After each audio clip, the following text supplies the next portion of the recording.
What if there were a magic box in your business? You know, whenever you needed to increase sales or drive traffic to your site or to your location, you go into the back room, you turn the crank on the magic box, and boom, you get results. So, what is this magic box and how do we get some of that? I'm Ivana Taylor. I'm the host of Bizapalooza Chat, and today we're going to talk about the magic box that drives traffic, customers, and sales to your business. It is the power of community.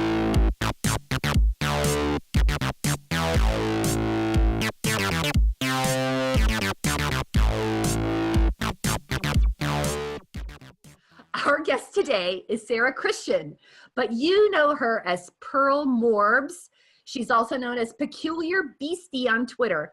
Pearl has cut her teeth on community building in the global gaming industry and has worked with Mod Squad, which is a global engagement company. And today she's going to share her community building expertise with us. Hey, Pearl, welcome. Hi, thanks for having me. Okay, so people really want to know. You have one of the most fun Twitter handles. Can you explain a little bit about your branding, your name, your Twitter handle, and the whole Pearl Morbs thing? Sure. Well, a lot of what I'm doing on Twitter now is relatively new. I've been on Twitter since 2015, but I started out writing a lot of gaming content, and there wasn't sort of any cohesiveness to the content I was putting out. I tweeted anything about gaming, entertainment, like concerts, different games I was playing, both online games and then mobile games, and there was no focus really. Yes, it was all gaming, but the focus wasn't narrow enough for anything to really gain traction. And I also wasn't doing any kind of engagement, which was frankly quite awful of me, that I didn't even engage with other gamers in the gaming community. So this year I decided to rebrand my entire Twitter presence, and I decided to focus on what I'm doing in my career, which is social media engagement and working with communities. So I changed around my Twitter bio, and I changed it to be more about digital engagement and about my position as a project manager in social media. And I changed my profile picture. Before, my original Twitter profile picture had been a screenshot of one of my characters in the online games that I play. So in a sense, it was me, but it wasn't me. It was my avatar. And so I decided, no, I need to have my actual face connected to this account. So put my face up, and I changed my Twitter banner to be the Harrisburg cityscape at night, because I used to live in Harrisburg, Pennsylvania. So all of this made it look more personal. It made me look like I was a real person. People didn't have to wonder if I was just some bot that was, because I had no face to my account, so no one knew. Was I a real person? Was I a bot? They didn't know. And so with that, with all those changes, with the aesthetics of my site, I also started tweeting more about social media and about engagement, and joining in Twitter chats that were also talking about engagement and social media marketing. And that's where it just sort of took off as I started applying what I knew about communities and social media to my own personal account. So talk a little bit about Pearl. I mean, I think like Peculiar Beastie is a character? Yes, I've had many different character names and gaming community handles. That's just one that has stuck, and it's one that I was already using across other social pages that are public. So for the sake of unifying all my accounts, I went ahead and kept the handle the same. We love it. Yeah. We love it. So cute. Yes, and so Pearl Morbs is a little bit of an extension of that. It's still an alias. As you mentioned when you introduced me, my legal name is Sarah Christian. But Pearl Morbs is sort of close to me because when I was in gaming and I was doing things with entertainment and like cosplay type things, a lot of people in those communities have aliases. They go under another name other than their own name. And I did think for a long time, maybe about a month, about whether or not I should change that handle or change my name to my real name. But I felt that part of being authentic was sort of keeping a little bit of those gaming roots where I had come from. That's also the reason why I didn't start a new Twitter page. So I just wanted that little bit that was still like where I came from. So I went ahead and kept that. Got it. So your preferences, we're calling you Pearl Morbs. Yes, yes, that's fine. I mean, you can call me Sarah too, but whatever. I mean, what's in a name? I'm still the same person. Whatever you want to call me, I'll answer to. I, I can't wait. I think I'm going to want to talk to you again in about a year or two just to hear where you came out with this, because absolutely I feel your pain in terms of personal branding. Hmm.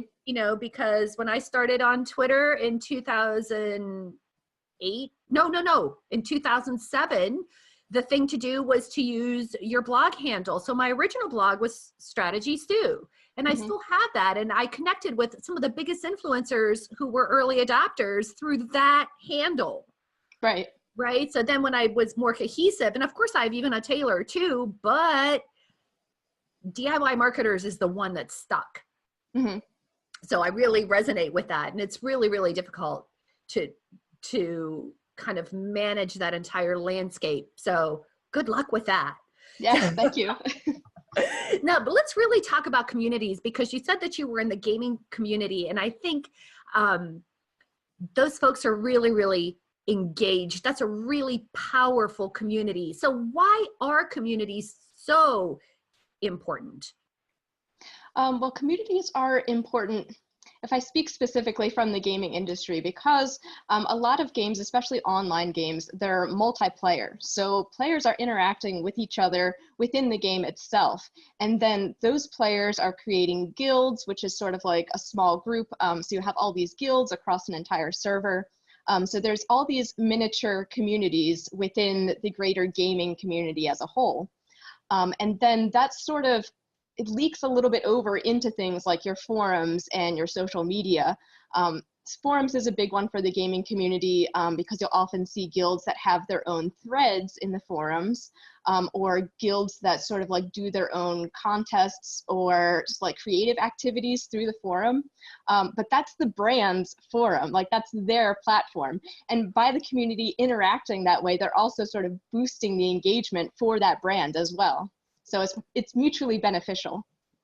Excellent. So what can small businesses learn from that? Because I started this little video podcast saying that there is this like magic box. To me, an engaged community is like a magic box that you can always go to. Of course, folks are familiar with that 1,000 raving fans scenario.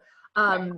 What is it that small businesses can do that they can kind of learn from the gaming community and implement? I think outside of the gaming industry, it's important to remember that social media can, and engagement and engaged communities can work for any brand. Because social media is so flexible, there's all different kinds of ways that you can think of how to engage your community. And the way that you engage with your community might not be the same as even like a competitor, or other industries might engage their communities differently, but there's always a way to do it.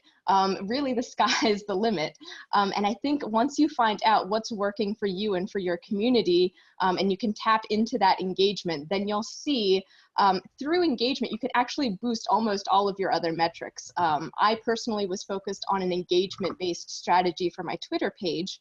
And through that, I saw increases in reach and impressions, which you would expect, but I also saw increases in profile clicks and, the amount of traffic that was coming to my Twitter page, as well as mentions, and things like that. So all sorts of things can be boosted through engagement. It's sort of like a domino effect.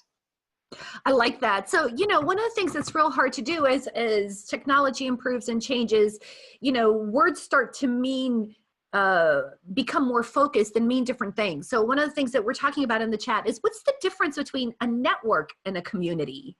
Is there a difference, do you think? It's a subtle difference. I would say there's a bit of a crossover or some overlap between the two. But in my mind, I see a network as a large group, and it's based on connections. So a network might be the social media marketing, network that I'm on Twitter. Now that's a lot of people. It's like thousands, maybe hundreds of thousands of people. And so I'm connected to that network through people in that industry, but I don't know all of them intimately. I might just be like, oh, this is another marketer, let's follow each other. And then that might be the extent of it. And that connection while it exists, it's very weak. There's probably not a lot of influence there between me and some of these other marketers. And then on the other hand, there might be people like you and I who have talked a lot and gotten to know each other, and then our connection with each other is very strong. So I would say a community is a smaller group of people that is really all about those very, very strong connections. It's more about relationships than just the fact that, hey, I know this person, or hey, we have something in common. It's the relationships you've built with people, and that's a much tighter knit community, and also one where influence can go all different kinds of directions. Like I might influence you, you might influence me, and the whole thing is very tight knit. That's for sure, right? I like to think of it. I did an exercise years ago where we actually mapped out our different networks of conversations. And this is a very general exercise, but you might have your network of conversations that is your family, your network of conversations that is your neighborhood, your network of conversations, that are certain people, and you talk about certain things inside of that network. So I really love the way you describe that, and that communities are really about relationships and stronger relationships, and they probably have a stronger level of influence. Now, here's something that I thought has been kind of interesting that I've been observing over time. In the past, I would say that offline communities were probably more influential and stronger than online communities, but I'm not so sure I feel that way. What do you think? Well, I think offline communities, traditionally anyways, were strong because you got to see people face to face, and there were people that you knew in your day-to-day life then for that reason. So you might see your neighbor every single day, or you're sort of like chatting over the fence to your neighbor. So that gives you a lot of time to get to know them and to really feel comfortable with them. You may be like invested in each other, in your successes, and interested in hearing about like how their day has been. And I think that was a very strong way to have a community. But online, I definitely think things are changing a bit, especially with my generation, the millennials, and even younger generations. We're online almost all the time. We have so many connections online. And now there's all different kinds of ways to connect with people online. Now, when I was in middle school and high school, instant messenger used to be the big thing, and that was all very text-based. You could do video chats, and then Facebook was just sort of coming out a little bit. I mean, we had MySpace and we had some blogs, but everything was very text-heavy. And now with platforms like Instagram, we can be very visual, and with the trend in video content, you can not actually like talk to someone through text, but you can see who you're talking to, and you can get to know them. And like you could see where they're traveling to, or what conferences they're at, and just like where they are and how they sort of exist in the world. And that brings this very deep element of humanity to the way that we connect with people online. You've just brought something up that I think is really, really interesting, which is, you talked about Instagram. I know my son, who is 18, has a really interesting closed community relationship on Instagram. So there are things going on that I don't see, even though I follow him and all that other kind of stuff, right? There are games that they play with each other about what they're going to post on any given day or whatever, right? How do I even ask this? It's almost like, so for example, so his favorite platform is probably Instagram, as is a lot of people's. I don't do so well on Instagram. My favorite platform is Twitter. And is that somehow defining the community that you're part of? Do you know what I'm asking? I don't even know how to ask the question, but like Twitter has its own flavor and its own way of engagement versus Instagram. Right. It has its own like mores and culture and what you share, right? Yes, I definitely see that there is a difference between the platforms. So like Facebook, Twitter, Instagram, those tend to be the big three that everyone mentions. YouTube also for video content is pretty big. But each of those platforms have their own demographics, I suppose. There's like different people that are attracted to each one. So with younger generations, Instagram and Snapchat are doing very well, and those are very visual platforms, but those people aren't on Facebook, at least not as much as they used to be. Like, they're not rushing to create a Facebook account like my generation was. They're just very interested in Instagram and Snapchat instead. So if you're looking for like the teen market, then that's where you're going to be. Whereas on Facebook, you're probably going to catch the millennials, and some older generations as well. Twitter, I feel like, honestly, might be a mixed bag because Twitter is very communication based. So as long as you enjoy communicating in real time, which could be almost anyone, you can find them on Twitter. And Twitter is unique in that it has Twitter chats. So there's all these different ways for Twitter to provide content to these different groups of people. So I think you can reach a large group of different people through Twitter specifically. Have you ever seen a community thrive across platforms, or do you find that folks tend to, like the Twitter chat community, right? We're all like Twitter people. We like Twitter. We're always on Twitter, and Right. we hop around different chats. So there's a lot of overlap between different chat communities, right? Yes. Mm-hmm. However, I don't know, even though I follow the same people and I did that purposely, I don't know, do you know any examples where communities are sort of sharing different content on different platforms? I really think that it depends on the community. I mean, when I think of social media marketers, I would say there's probably a difference between what they're doing on Twitter and what they're doing on LinkedIn. And LinkedIn is sort of a platform that is very professionally driven and has a lot of industry articles and industry news being shared. Whereas Twitter, like, yes, you can share industry information, but it's more casual. The tone of it all is much different. So I think you can expect to see different types of content from the same communities depending on where it is that they are on different platforms. Even within gaming communities, to go back to that example, they might use gaming forums, which would be hosted by the brand, the publisher, the developer, but they also might have like a Discord chat, and they might talk to other people in the game through Discord. That's very common. That's like, Discord is the popular platform for gamers to be on right now to chat with each other. So yeah, I think you can expect to see different things depending on the platform that you're on. So let's talk about communities in general. What do you think are the core characteristics of a thriving community? Because you've got, from like several different industries, you've got some experience. What is there a single set of criteria for what it takes to have what a thriving community looks like? So off the top of my head, the ones that come to mind are a strong community culture, active engagement, brand transparency, advocates that sort of sing your praises about your brand via word of mouth, and then co-created concepts that fuel brand innovations and improvements. I think those are the big ones that come to mind as far as thriving community. And I believe that also reflects how communities sort of interact with brands as well.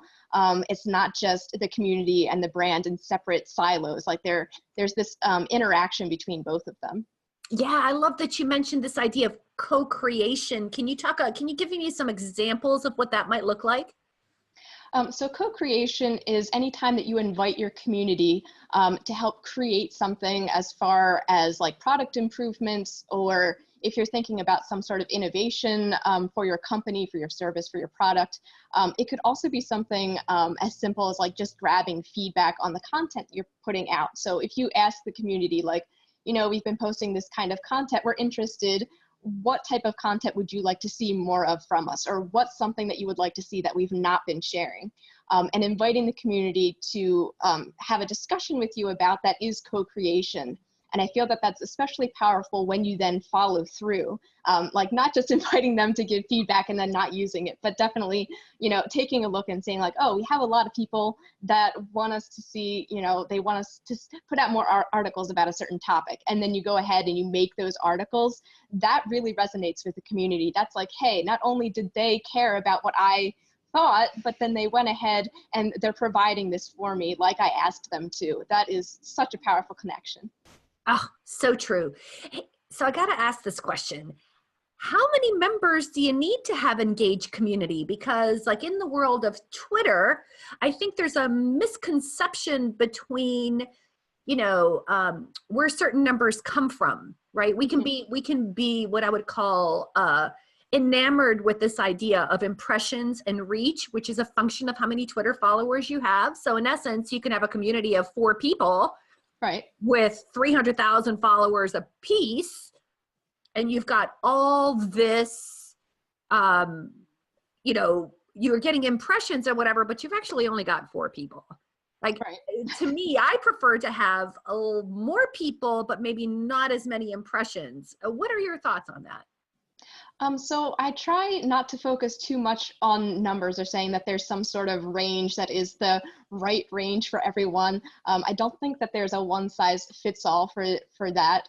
But as far as engagement, I think that as long as you're communicating, so first, when we say engagement, we're talking about brands that are communicating to their consumers, consumers that are communicating with the brands, and consumers that are communicating with other consumers. And that's a two-way communication. It's not just one person broadcasting out to the masses. It's 2 people talking to each other.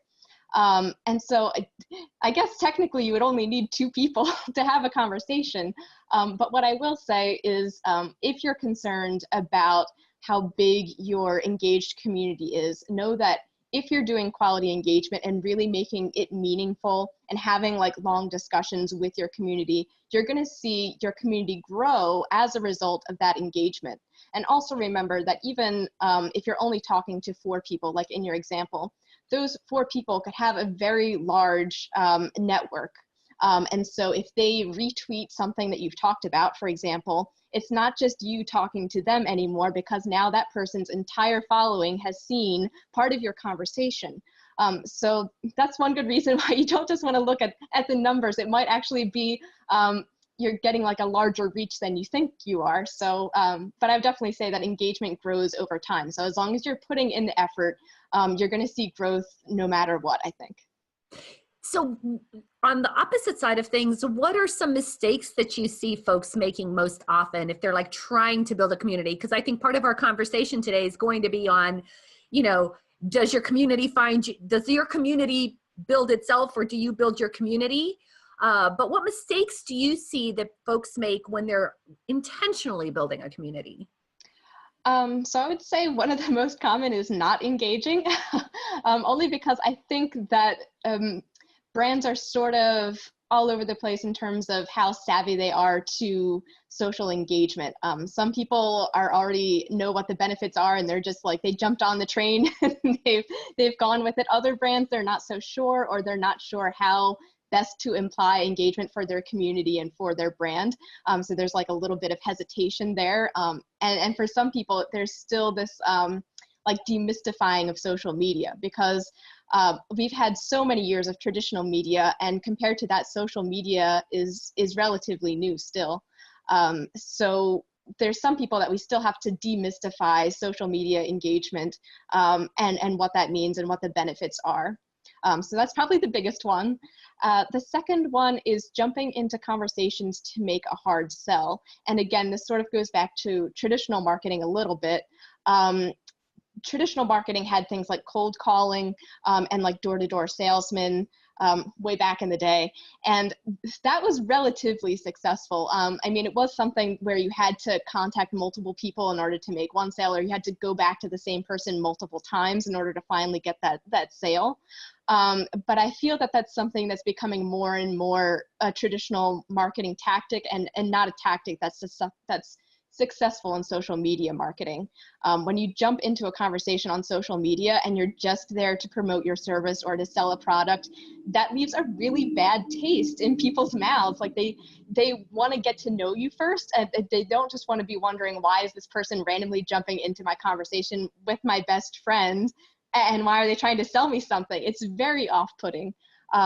So rather than doing that, you sort of have to have this mentality of, can I get to know this person? Are they in our target network? And do they have a problem that we can solve?